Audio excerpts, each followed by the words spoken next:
एस्तर अध्याय 6। राजा के द्वारा मोर्देकाई का सम्मान। उस रात राजा को नींद नहीं आई, इसलिए उसकी आज्ञा से इतिहास की पुस्तक लाई गई और पढ़कर राजा को सुनाई गई।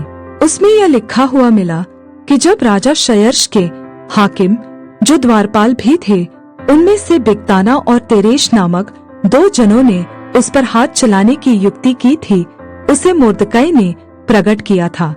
तब राजा ने पूछा, इसके बदले मोर्देकाई की क्या प्रतिष्ठा और बड़ाई की गई? राजा के जो सेवक उसकी सेवा टहल कर रहे थे, उन्होंने उसको उत्तर दिया, उसके लिए कुछ भी नहीं किया गया। राजा ने पूछा, आंगन में कौन है? उसी समय हामान राजा के भवन से बाहरी आंगन में इस मनसा से आया था कि जो खंबा उसने मोर्देकाई के लिए तैयार कराया था, उस पर उसको लटका देने की चर्चा राजा से करे। तब राजा के सेवकों ने उससे कहा, आंगन में तो हामान खड़ा है। राजा ने कहा, उसे भीतर बुलवा लाओ।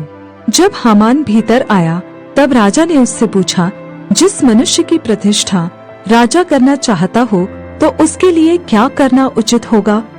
हामान ने यह सोचकर कि मुझसे अधिक राजा किसकी प्रतिष्ठा करना चाहता होगा, राजा को उत्तर दिया, जिस मनुष्य की प्रतिष्ठा राजा करना चाहे, उसके लिए राजकीय वस्त्र लाया जाए जो राजा पहनता है, और एक घोड़ा भी जिस पर राजा सवार होता है, और उसके सिर पर जो राजकीय मुकुट धरा जाता है, वह भी लाया जाए।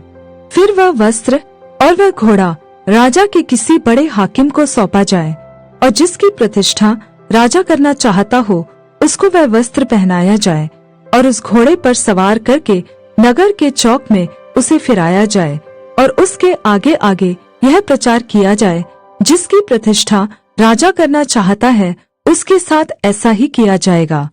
राजा ने हामान से कहा, फुर्ती करके अपने कहने के अनुसार उस वस्त्र और उस घोड़े को लेकर उस यहूदी मोर्देकाई से, जो राजभवन के फाटक में बैठा करता है, वैसा ही कर। जैसा तूने कहा है, उसमें कुछ भी कमी होने न पाए।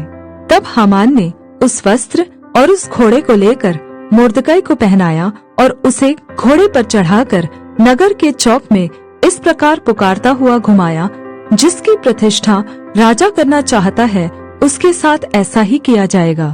तब मोर्देकाई तो राजभवन के फाटक में लौट गया, परंतु हामान शोक करता हुआ और सिर ढांपे हुए झट अपने घर को गया। हामान ने अपनी पत्नी जेरेश और अपने सब मित्रों से सब कुछ जो उस पर बीता था वर्णन किया।